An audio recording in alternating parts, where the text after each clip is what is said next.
हमारे परिवार के अंदर ननियाल का शेखावाटी में तो सारे बटे हुए, सारे टीचर लगे हुए, सब जो है वो गवर्नमेंट जो है। मेरा जो है वो गांव सुजान कर तो वो थोड़ा नागौर का था, तो पहली बटे थी पढ़ाई ही बोली। तो मेरे परिवार में से कोई मम्मी पढ़े हुए थे, तो फिर बाद में मैं लग गया, अब सिस्टर भी पढ़ रही है।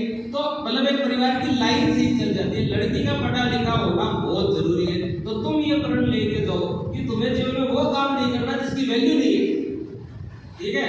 वो काम कर लो, नौकरी लगने के बाद भी घर का काम तो करता ही है इंसान है, काम थोड़ी छोड़ जाता। जितने भी यहाँ पे लग रहे हैं, मेरी मम्मी टीचर है, सुबह खाना बना जाएगी, आके वापस पढ़ाएंगे। तो ये डिसाइड करना कि तुम्हें कुछ बनना ही है, क्योंकि आपने कितनी पढ़ाई कर ली, रिजल्ट नहीं है ना कोई भी, ठीक है? और लास्ट में ना ये जो बुजुर्ग लोग बैठे हैं, आप सबको नमस्कार। और आपको एक ही चीज कहूँ, आप पे टाबरा पर भरोसा रखो, ठीक है? अगर थे भरोसा रखो वो कदे पकोन पको रिजल्ट दे। अगर आपने भरोसा रखा टाबर असफल हो जाता है, कि कंपटीशन हो जाता है, खाना लागे कि ये जो है इसका नहीं हुआ क्या हुआ। लेकिन आज 8 लाख फॉर्म भरते हैं, 1000 वैकेंसी है, तो थर्ड नंबर के को दूसरा बढ़िया पढ़ता हो। जरूरी है कि थर्ड नंबर को दूसरा बढ़िया पढ़ता हो। अरे क्या पता वो 5 साल ज्यादा से पढ़ रहा हो, आपका बच्चा नहीं पढ़ने लगा, तो टापर से बार-बार की तरह हुआ नहीं हुआ या दूसरे का होगा, भाड़ी का हो गया, वो नहीं करना। वो कभी भी जो है वो लोड नहीं लेना। आपको बच्चे पे विश्वास तो रखना पड़ेगा, क्योंकि हमारे जैसे जो बच्चे हैं, मेरे जैसे जिन्होंने ज्यादा को 10वीं 12वीं कॉलेज में नहीं किया, उनके ऊपर माँ बाप विश्वास रखेंगे तो हम कभी ना कभी तो कर देंगे, ये गारंटी। और तुम लोग एक चीज याद रखना, तुम अपने माँ बाप का संघर्ष याद रखना। बस एक चीज याद रख लो ना, कि तुम्हारे लिए तुम्हारे माँ बाप ने क्या किया है, बस इतना याद रख लो। वो सब कुछ त्याग करके, मतलब अब खुद की ड्रेस लावे नहीं लावे, तुम्हारी जरूर लावे। माँ अपनी साड़ी अपना बेस लावे नहीं लावे, तुम्हारे लिए जरूर लावे। वो सब कुछ त्याग करके घर आकर 2 रसगुल्ला है, तो माँ बाप कौन कहा, दोनों टाकरा नहीं हुआ, कौन वास्तविकता माँ बाप कौन कहा। तो आज इस जगह टाकरना आपको माँ बाप को संघर्ष याद है, वो टाकर रूप को लुटा वास्तविकता है। तो आप केवल और केवल अपना संघर्ष ही बच्चों को याद दिलाओ, इससे ज्यादा बच्चों में बर्डन मत डालो। आप विश्वास रखो, एक बार ऐसे हो गया, 2 बार हो गया, कोई बात नहीं। कंपटीशन का दौर खतरनाक है, क्योंकि 4 भर्तियां 16 लाख फॉर्म भरे थे, तो अपना अवार्ड नहीं तो बाद में लाभ जैसे भी बाद में लाभ जैसे। तो ये चीज के साथ जो अब आपके कोई डाउट हो तो आप मुझसे पूछ सकते हो, और मैं तंग करके इसी बात बता दी, और मेरे पास कोई ज्यादा नॉलेज नहीं है, ठीक है? अब बताओ, आपके कोई डाउट है, कोई मुझे कोई पूछना चाहे तो बताओ। रोटी खानी है, पूछ यार, भूख लग रही है, कोई ज्ञान बोल दो, माइक को भी बता।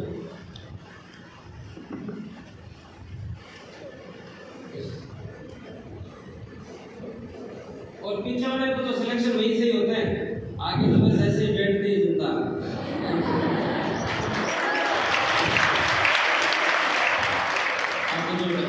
नमस्ते सर, मेरा ये डाउट है कि आरएस की तैयारी करते हैं, ठीक है?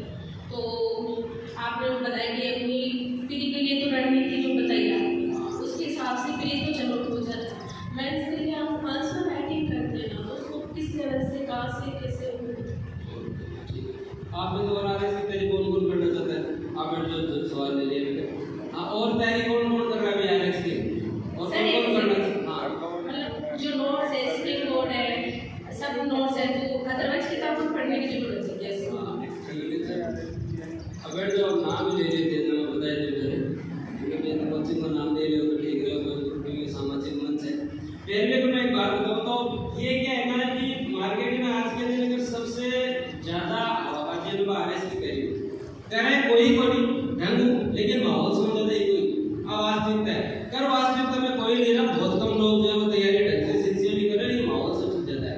अब एक बात बताओ मेरे को, 10वीं 12वीं पढ़ी है, अभी पढ़ी है, संजीव पासबुक में पढ़ता होगा थोड़ा बहुत, संजीव पासबुक भी चला आपने क्या पर्सन है, 2 नंबर को पर्सन, 2 नंबर को अति लघुतरात्मक बोल होते हैं, और फिर आपने कहा 5 नंबर को पर्सन लघुतरात्मक, फिर कहेगा 10 नंबर को वृद्धात्मक पर्सन, आरएस में कहेगा 2 नंबर को पर्सन, 5 नंबर को पर्सन और 10 नंबर को पर्सन।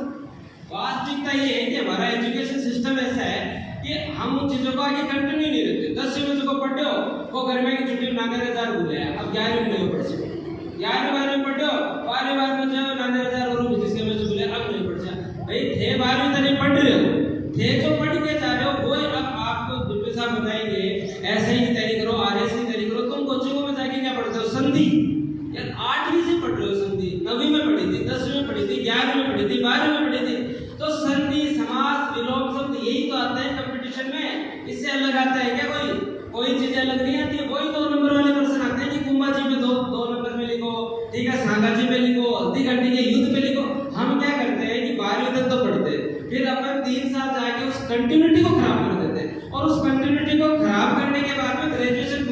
बाद में उस निरंतरता को लाने के लिए कोचिंग में वापस लाखों रुपए लगाते हैं। वास्तविकता यही है। जो टॉपर 12वीं पढ़ के निकला वो अपनी इंग्लिश की किताब किसी को नहीं दे, अपने पास रखे कोई विलोम शब्द पर्यायवाची अगर आप पढ़ते रहोगे ना तो आपको कोचिंग की जरूरत नहीं पड़ेगी। पहली चीज तो ये। उसके बाद में सभी कोचिंगों के नोट्स बढ़िए, ठीक है, और सभी कोचिंगों के नोट्स बढ़िए हैं, ठीक है, आप किसी भी कोचिंग के लिए। लेकिन एक बात बताओ, किसी कोचिंग के नोट्स अगर 1 लाख लोग पढ़ रहे हैं तो क्या फिर 1 लाख लोगों का हो जाएगा क्या? नहीं होगा ना। और चलो मान लो किसी कोचिंग के नोट्स बहुत ही बढ़िया है, 1 लाख लोग पढ़ रहे हैं तो उससे कट ऑफ तो बढ़नी चाहिए, कट ऑफ तो बढ़नी चाहिए। आरएस की कट ऑफ भी नहीं बढ़ रही है, ठीक है, और सभी लोगों का सिलेक्शन भी नहीं हो सकता, भी वैकेंसी जा रहे हैं। तो सबके नोट्स अच्छे हैं, बेसिक आप किसी के भी नोट्स बनो, लेकिन जब तक आप खुद का ऐड नहीं करोगे, आप कसम खिला के किसी भी सिलेक्टेड से पूछ लो, सबने किसी न किसी के नोट्स पढ़े हैं। अगर आप उसे बोलोगे ना तुझे मत छोड़ सच सच बताइए ये करो, तो वो अगला आपको आत्मा से बता देगा कि कोचिंग के नोट्स तो सभी लाते हैं, उसमें मैंने मेरी तरफ से कुछ जोड़ा, मैंने कुछ करंट पढ़ा तो उसमें थोड़ा लिख लिया, 2 किताब और पढ़ी तो मैंने उसमें थोड़ा बहुत कुछ लिख लिया। तो बेसिक नोट्स है, आप किसी भी कोचिंग के लेके आओ, चाहे स्प्रिंग बोर्ड के लेके आओ, चाहे समय के लेके आओ, किसी भी कोचिंग के, आदित्य भी दृष्टि कोचिंग चल रही है आपके यहाँ, पतंजलि, गीतांजलि, बहुत कोचिंग चल रही है, किसी भी कोचिंग के लेके आओ, ठीक है। लेकिन जब तक आप उनमें कुछ भी ऐड नहीं करोगे ना तब तक सिलेक्शन नहीं होगा। आपका सिलेक्शन आपके लिए जरूरी है, कोचिंग के लिए जरूरी नहीं है। उसके 5000 स्टूडेंट में से उसके 200 सिलेक्शन हो जाएंगे, वो फोटो छाप देगा।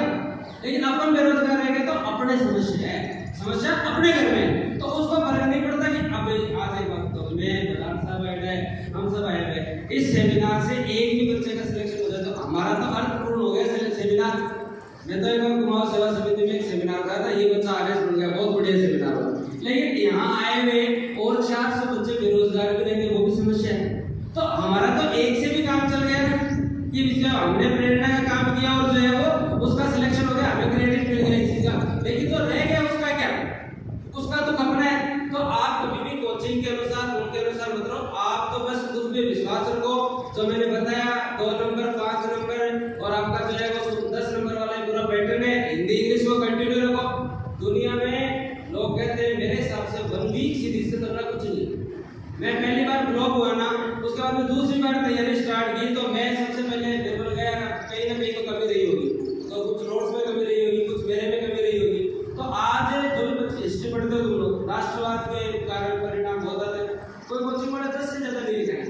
आप बीए वाली 1 वीक सीरीज लो, 23 कारण है राष्ट्रवाद के उदय। अब 23 कारण भी कर लेना आदमी, 23 में से 13 याद रह जाए, 13 नहीं तो 7 याद रह जाए, 7 में परसेंट हो जाए। तो चीजों को सिंसियरिटी से थोड़ा थोड़ा पढ़ना स्टार्ट करो और खुद पे विश्वास करो। एक चीज और अभी कोई नहीं मतलब आरएस सूचना है, सब पेपर दो आप, पटवारी, एडीसी, ग्रेड 1 2 सारा पेपर दो, कोई समस्या नहीं। कहने की बात है सारी, आदमी का रोजगार भी जरूरी है। ग्रामीण पृष्ठभूमि से है, अगर सुबह सुबह आप अपने घर में रोटी खा जाना है जहाँ बढ़िया है, सुबह रोटी खा को शाम को भूख ही गारंटी आई वास्तविकता है। तो आप तैयारी गोल आरएस का रखो, लेकिन आरएस की तैयारी, आरएस की आईएएस की जो भी आप गोल रखो, तैयारी एक ऐसी है उसमें आप सब कुछ कवर कर लेते हो। आप पेपर दे के आओ, पटवारी को पेपर दे रहा हो, आदमी फ्लॉप हुआ ना, फेल हुआ ना, कभी कोई गोल्ड, अरे यार मैं तो आरएस का जोश में बन मेरा तो पटवारी हो रही हूँ, तब वो 4 दिन ज्यादा पड़ता है। वो ग्रेड को पेपर दे सिलेक्शन होता है, वो भ्रम टूटता है, क्योंकि आरएस की भर्ती में 3-4 साल लग जाते हैं। तो अगर आप सीधा जाके वही प्रैक्टिस करोगे और वहां जाके फ्लॉप होगे, भ्रम टूटोगे तो जवानी चली जाएगी, फिर क्या होना है? 3 भर्तियों में 9 साल लग जाते हैं, 9 साल लग जाए तो आप क्या हो। तो पेपर सारे दो, इससे एक स्किल पैदा होती है कि हाँ एक बार ठोकर गई, 2 बार ठोकर गई, पेपर सारा देना है। तारा मगर है एटीट्यूड की मतलब ज्वाइन करो मत करो, सिलेक्ट हो गए तो दिखा दो, सिलेक्ट हो गए दिखाते हो, तो गवर्नमेंट में कोई कहते लास्ट गवर्नमेंट में कोई बात नहीं, सिलेक्ट हो गए तो दिखाओ। तो पेपर सारे ये, और किसी कोई डाउट? हाँ भाई नहीं है, पूछो बेटा। सर मेरा फर्स्ट क्वेश्चन तो ये है आपसे कि जैसे हमारे गांव में ग्रामीण में ऐसे होता है, जैसे हम बस से कभी उतरते हैं तो कमेंट करते हैं लोग कि देखो आ जाने मास्टर नहीं, जैसे अभी हम जाते हैं और कोई भी जैसे बच्चा तैयार करता है तो वो वैसे ही होते हैं, तो उनके डिमोटिवेशन से कैसे बचे, पहला तो ये क्वेश्चन। और सेकेंड क्वेश्चन ये है कि जैसे हम प्रिपरेशन स्टार्ट करने के लिए बुक लिस्ट देते हैं, तो ऑनलाइन भी देखते हैं तो बहुत सारी बुक्स बताते हैं अलग अलग लोग, तो उनको कैसे सिलेक्ट करेंगे? देखो पहला पर्सन जो है ना वो आज का नहीं है, वो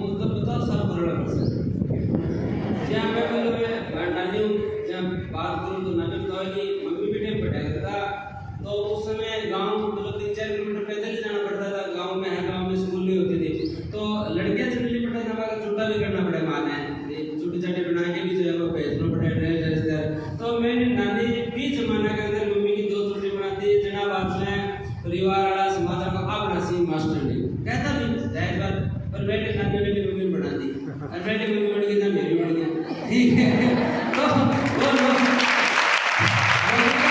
ये जो चीजें ना ये हमेशा से है समाज में, तो आप इनसे इरिटेट गोल्ड मतलब एक चीज में कि आपका ध्यान है कि आ चीज जहर है, फिर भी मैंने एक्सेप्ट करा तो गलत है, तो थाना जाने की तानो है तो इन दिल पर बोल लगाना थाना मन में सुना में बेटा जिस दिन मेरो सिलेक्शन हो जी रहे 10 साल पहले तू किसी को आज तो बहुत ही पढ़ने वाला बहुत होशियार है, तो पहले दिन ही ध्यान दो माने तो पहले दिन ही ध्यान दो, वो तो पक्को से वही आदमी आके कहेंगे जो पहले दिन ये कहते हैं कि इनका नहीं होगा, और वही फिर सबसे पहले कहते हैं कि हमें तो पहले ही पता था इनका तो पक्का ही सिलेक्शन होगा, वही सबसे पहले ही माहिती पड़ी तुम्हारे लिए मिठाई वही लेके आएंगे, तो पहला डाउट तो क्लियर। अपने को जो है ना इन चीजों के बारे में सोचना ही नहीं, रिजल्ट देख के ही बाद में जो है ना अगले को दिखाना है, और जब एक ताना केवल तुम्हारे ऊपर नहीं है, आपको कहा गया मास्टर लेवल से आने से ये ताना तुम्हारे माँ बाप के ऊपर भी है, आप सोचो ये ताना केवल आपके लिए थोड़ी है, आपके माँ बाप के लिए भी है, तो अब आपकी लड़ाई खुद के लिए भी है उनके लिए भी है, तो उस लड़ाई को कभी कमजोर मत होने दो, पूरे दिल से मेहनत दो। अब आई बुक लिस्ट वाली बात, तो सर यहाँ पे बैठे ही है, तो सर आपको जो मोटिवेट करते रहते हैं, और सर हमारे से सबसे ज्यादा सीनियर है, इनके टाइम से जो है खुद जो है उनसे पूछते रहते हैं कि क्या पढ़ना चाहिए क्या नहीं पढ़ना चाहिए, तो बदाल सर का मैं ये विनम्र निवेदन करूंगा कि अब जब भी सेमिनार हो तो एक पुराना पैसा होना चाहिए, तो ये लेके जाए साथ में, ये बुक लिस्ट हो जाके आपको 10वीं की एनसीईआरटी पढ़नी चाहिए, 9वीं की एनसीईआरटी पढ़नी चाहिए, तो उससे जो है ना वो एक थोड़ा फ्रूटफुल होगी, ये जाके 12वीं के बाद छुट्टियां हो जैसी तारीख कम किताब बुक लिस्ट में तो एक किताब तो पढ़ लें, सबसे बढ़िया किताब जो तुम पढ़ते हो एनसीईआरटी आ रही है, उससे बात कुछ नहीं, सबसे बढ़िया किताब ही वही, ठीक है, वो पढ़ते रहो, चाहे वो हिस्ट्री की हो, वो कितना बढ़िया लिख 11वीं में है क्या, तो यहाँ पे 11वीं वाले स्टूडेंट है क्या, 11वीं वाले नहीं है, आप देखना भारतीय संविधान की कितनी अच्छी लिख रही है, लोकतंत्र क्या होता है, फिर एक शायर में बच्चा पूछता है लोकतंत्र का अर्थ क्या होता है, फिर वो आदमी उसका उत्तर बताता है लोकतंत्र ये होता है, संविधान ये होता है, वो किताब है, ठीक है, वैसी किताबें और जो है हम ट्राई करेंगे एक पूरी बुक लिस्ट की आपको जो है वो उपलब्ध करवाने की, ये किताबें आपको उपलब्ध होनी चाहिए, ये आपको पढ़नी चाहिए। पहली चीज राजस्थान अध्ययन नवीन वो बंद हो गई है, तो पुराने वाले ले आओ, नवीन हिंदी व्याकरण में जो किताब आती है वो संजीव पास को तो आपने ले रखी है, उनको छोड़ो मत, क्योंकि आप आज पढ़ रहे हो आरबीसी डब्ल्यूबीसी अंतर पढ़ रहे हो ना आप, आरबीसी डब्ल्यूबीसी हार्मोन एंजाइम का ही है, कोशिका पर 5 लाइन लिखो, तो आरएस को कोई आदमी जा बैठो बड़ी बात बोल लिखा है, कोशिका पर 5 लाइन ही लिखे हैं, दर सिलेक्शन होती है, तो आपको यही चीजें वहां जाके लिखनी, तो अपने को कभी भी कमजोर हो सकते, ठीक है। और कोई डाउट नहीं है?